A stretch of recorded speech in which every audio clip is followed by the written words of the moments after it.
European governments were guaranteeing the loans of commercial banks, and that hardly made the headlines. I talked to a bunch of economists in the UK and in Europe about this at the time, and it kind of went off. It wasn't even really making the Economist or the Financial Times. It wasn't making the Wall Street Journal, but that was, in a sense, that's nationalizing the banks, right? I mean, in a sense, what was the 2008 bailout? It was, we didn't nationalize the banks by putting bureaucrats in the C-suites, but we effectively bailed out the banks, and now we're guaranteeing their loans.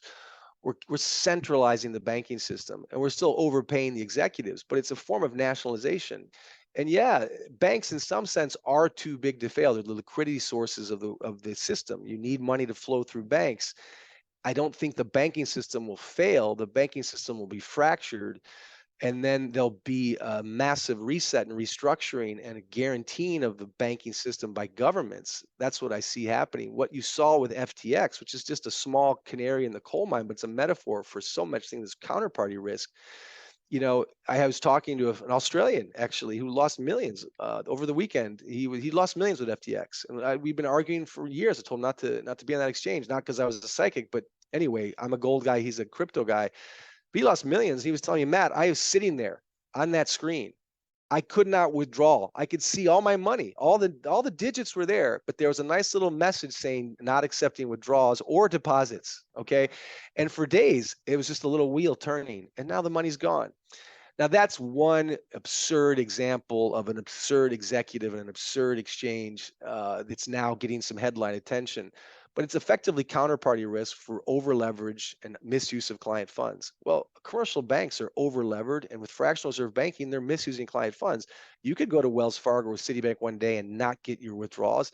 Again, I'm not saying that everyone who has money in a commercial bank is not going to be able to get it. It won't be like FTX, but we've definitely seen depositor freezes. I think banks are going to have liquidity moments. We're going to see more and more crises like this, not the end of the banking system, but more and more liquidity squeezes and more headlines and more distrust of digital money, whether it's at Citibank or Goldman Sachs or whether it's at FTX. There's going to be less and less faith in the liquidity of your digital money because fiat money at Citibank or at FTX is digital money.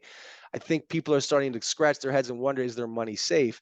And of course, these banks won't fail like FTX. The governments will bail them out, but to bail them out, they're going to have to print money to keep them alive. And if they print money to keep them alive, that's like adding water to a glass of red wine. It dilutes the flavor, it dilutes the currency. And that's the biggest risk to me is there's nothing a money printer can't fix. You can solve anything with a money printer, but you will destroy the money you're printing. And that's the twist.